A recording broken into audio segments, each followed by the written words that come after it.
오늘 우리가 늘 매주 또 이렇게 함께 고백하는 거죠. 내게 있는 이것을 내게 주느니. 올 한 해 우리가 품어야 될 주제라고 믿습니다. 여러분 아직 우리 마그네틱 안 가져가신 분들은 냉장고에 붙여주시고, 네, 이번 우리 마그네틱은 기억하다이죠. 우리 하나님을 기억하는 것, 그것을 볼 때마다 너희 몸이 원하는 것과 너희 눈이 바라는 것을 하지 않고 여호와의 명령을 기억하고 지킬 수 있게 하라. 이것을 볼 때마다 내가 하나님을 기억해야지 라는 마음으로 우리 냉장고에 붙여주시면 좋을 것 같습니다. 자, 오늘 말씀의 제목은요, 자유 그리고 성령의 바람입니다. 오늘 메시지 가운데 자유를 보길 원해요. 그리고 이 자유가 무엇인가? 성령의 바람을 일으킬 것이다. 자유라고 하는 것이 성령의 바람을 일으키게 될 것이다. 이 마음을 함께 나누길 원합니다. 로마서 우리 말씀을 계속 여러분 묵상 중에 있는데요, 로마서 1장 16절의 말씀 같이 한번 합독하겠습니다. 내가 복음을 부끄러워하지 아니하노니 이 복음은 모든 믿는 자에게 구원을 주시는 하나님의 능력이 됨이라. 먼저는 유대인에게요 그리고 헬라에게는. 여러분 믿으십니까? 이 복음은 모든 믿는 자에게 구원을 주신 하나님의 능력입니다. 우리 사도행전 3장 6절이죠. 베드로가 이르되 은과 금은 내게 없거니와 내게 있는 이것을 내게 주노니. 내게 있는 이것이 바로 이 복음이죠. 모든 믿는 자에게 구원을 주신 하나님의 능력인 이 복음이 우리 안에 있음을 여러분 믿으시죠? 이것이 우리의 능력이고 이 복음을 전하는 삶을 올 한 해 우리가 살기를 소망하고 있는 것입니다. 로마서 6장 23절의 말씀 같이 한번 합독하겠습니다. 죄의 삭은 사망이요 하나님의 은사는 그리스도 예수 우리 주 안에 있는 영생이니라. 복음이 능력인 것은 죄의 삭은 사망이기 때문입니다. 우리 모두는요 다 죽습니다. 언젠가 다 죽어요. 그런데 죽음 이후의 삶이 있다는 것이죠. 죽음이 끝이 아니죠. 영원한 삶이 있다는 것입니다. 죄를 지으면 값을 치러야 하는데 그 값은 영원한 지옥이에요. 그러나 예수님이 이 땅 가운데 오신 이유는 무엇입니까? 죽음을 이기시고 우리 모든 죄값을 대신 치러주셨다는 사실입니다.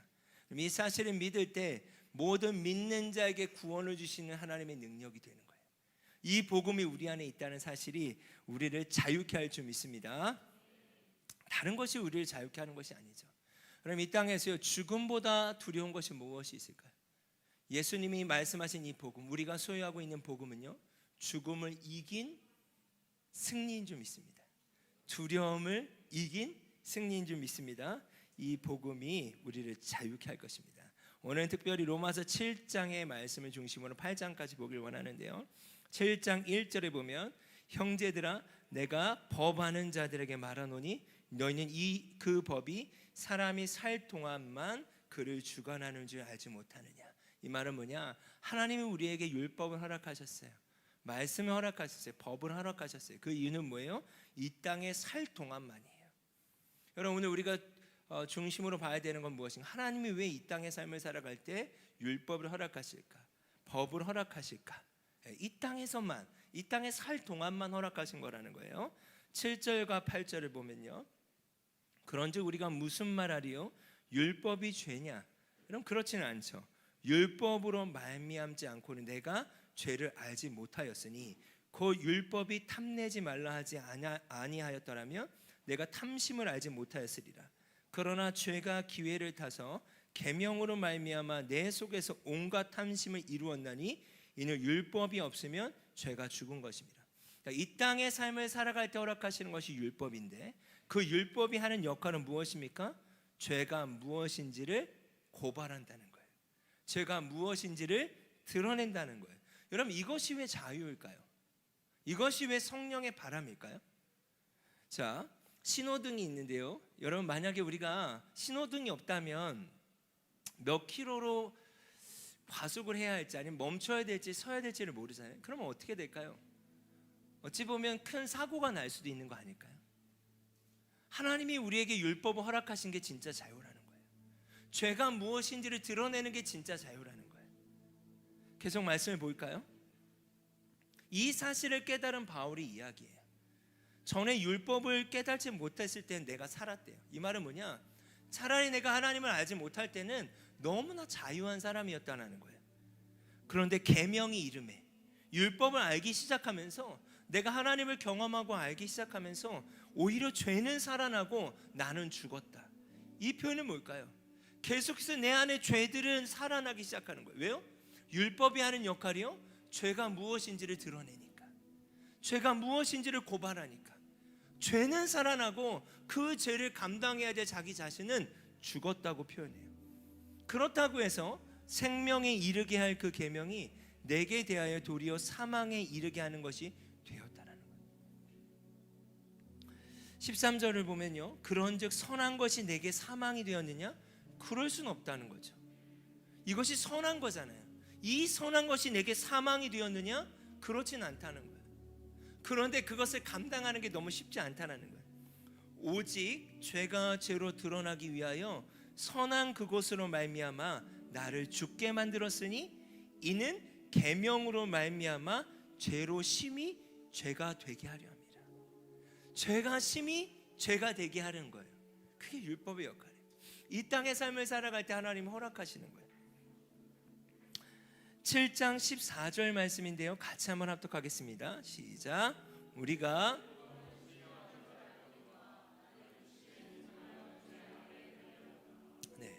하나님의 말씀과 율법은 신령하죠.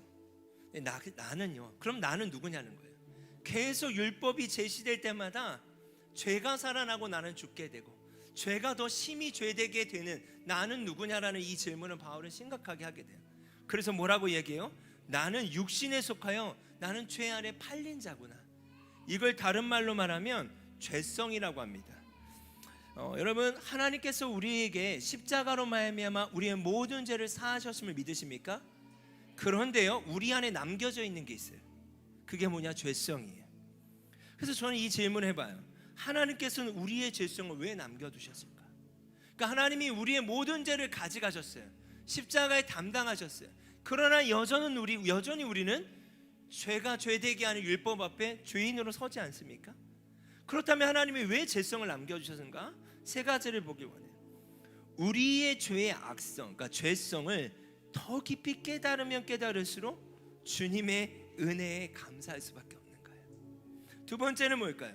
우리를 끊임없이 사로잡아 가려고 하는 죄의 본성과 우리가 싸워서 이겨야 되는데 우리가 이길 수 없음을 깨닫게 하시는 거예요.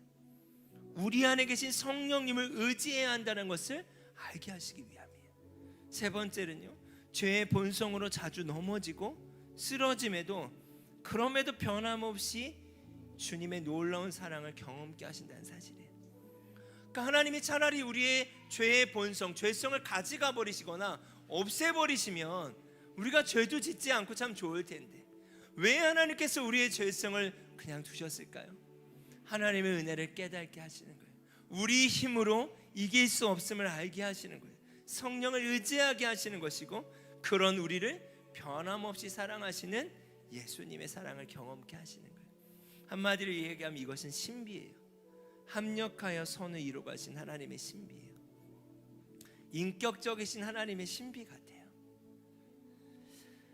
로마서 7장 15절에서 17절을 보면요, 내가 행하는 것을 내가 알지 못하노니 곧 내가 원하는 것은 행하지 아니하고 도리어 미워하는 것을 행함이라. 만일 내가 원하지 아니하는 그것을 행하면 내가 이로써 율법이 선한 것을 시인하노니 이제는 그것을 행하는 자가 내가 아니요 내 속에 거하는 죄니라. 여러분, 내가 이거 하지 말아야 되는데 주님 원하시는 것이 아닌데 그런데도 내가 그 일을 할 수 있어요. 그때 여러분 알고 계셔야 돼요. 뭘 알고 계셔야 되냐? 우리 안에 이미 그 죄성이 있다는 거예요. 하나님이 그 죄성을 남겨두셨어요. 그래서 우리는 우리의 연약함으로 주님이 원하시는 건 하고 싶지만 우리는 그렇게 하지 못하는 그런 삶 가운데 우리가 놓여져 있다는 사실입니다. 그럼 이 사실을 깨닫지 못하면 어떻게 되는지 아세요? 스스로를 자학하게 돼요. 나는 왜 그래? 나는 왜 그래? 아니요, 우리는 그럴 수밖에 없어요. 바울이 이걸 깨달은 거예요. 18절에서 20절에도 똑같은 이야기를 한 번 더 강조합니다. 내 속 곧 내 육신에 선한 것이 거하지 아니하는 줄을 아노니 원함은 내게 있으나 선을 행하는 것은 없노라. 내가 원하는 바 선은 행하지 아니하고 도리어 원하지 아니하는 바 악을 행하는도다. 만일 내가 원하지 아니하는 그것을 하면 이를 행하는 자가 내가 아니요 내 속에 거하는 죄니라. 그 행동을 하는 건 나죠. 그러나 내 안에 죄성이 있다는 거예요. 죄의 본성을 주님이 남겨주셨다는 사실이에요. 여러분, 이 사실을 이해할 수 있었으면 좋겠습니다. 그래서 21절에 바울이 그러므로 이렇게 말해요. 내가 깨닫게 되었다. 곧 선을 행하길 원하는 나에게 악이 함께 있는 것이다. 여기서 이 악은요, 죄 아래 팔렸다는 표현이 죄성을 이야기하는 거예요. 내 안에 성령도 함께 하시지만 육체도 있고요, 내 안에 선도 함께 하지만 죄성도 함께 있다는 거예요. 내 속사람으로는 하나님의 법을 즐거워해요. 그런데 내 지체 속에 다른 법이 있는데 그것이 내 마음의 법과 싸워 지체 속에서 죄의 법으로 나를 사로잡아 오는 것을 본다. 이 표현이 이런 것 같아요. 내 마음의 법이 있어요. 하나님, 제가 이렇게 행동하길 원해요. 그런데 우리가 참 실족할 때 뭐냐, 그렇게 행동하지 않는 나의 모습을 내가 봐야 되는 거예요. 죄의 법 아래로 나를 사로잡아 오는 것을 본대요. 이게 정말 괴로운 거 아닐까요? 그래서 24절과 25절에 바울이 이렇게 이야기해요. 오라, 나는 공고한 사람이로다. 이 사망의 몸에서 누가 나를 건져내라. 여기서 이 사망은요, 수월과 같은 거예요. 너무 지옥 같다라는 거예요. 이 갈등과 싸움이 너무 심해서 나는 미칠 것 같다라는 표현이에요. 오라, 나는 공고한 사람이로다. 누가 이 사망의 몸, 이미 몸이 사망이 된 거예요. 나를 좀 건져내 주셨으면 좋겠다.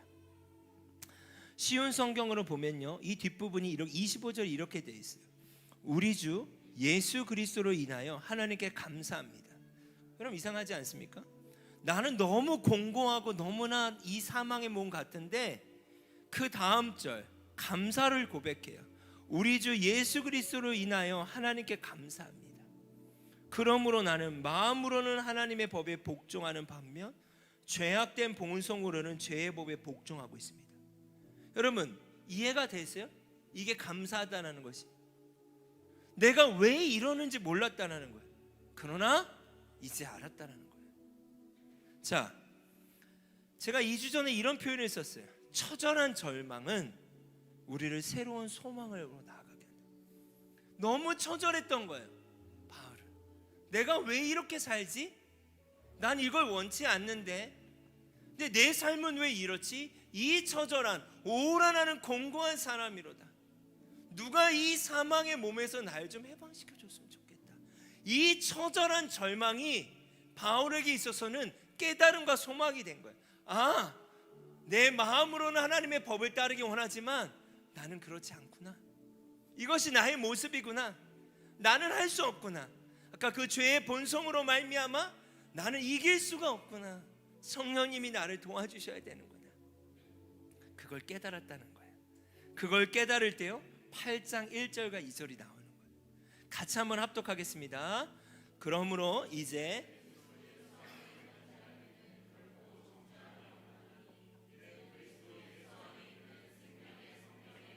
죄와 사망의 법에서 너를 해방하여. 아멘. 여러분, 제가 이 말씀을요 20대 초에 봤었어요. 근데 그때 이 말씀을 보기 전에 제가 어땠냐면 저를 많이 이렇게 자학했던 것 같아요. 신학생이 왜 이래? 예수님 믿는 사람이 왜 이래? 내 모습이 하나님의 종 같지 않아 보일 때 스스로를 탓하고 스스로를 자학했던 것 같아요. 근데 제가 깨달은 거예요. 내가 특별하지 않다는 걸 깨달은 거예요. 여러분, 만약에 제가 어떤 그 물컵이 있는데 여기 물컵인데 제가 떨어뜨릴 수가 없어요. 손을 놓으면 떨어지지 않겠습니까? 그게 법이에요. 그때 제가 배웠던 단어는 뭐냐? 따라 볼까요? 나는 뻔하다. 나는 안 할 수 있다라고 생각했던 것 같아요. 내가 이길 수 있다고 생각했고 내가 하나님이 원하시는 대로 살 수 있다라는 착각을 하니까 그렇게 안 되는 순간만큼의 이 갭이 있잖아요. 그것 때문에 너무 괴로운 거예요. 이게 반복되니까 난 예수님 믿나? 이런 질문까지 들고 난 구원 받았나? 이런 생각까지 들었던 거예요.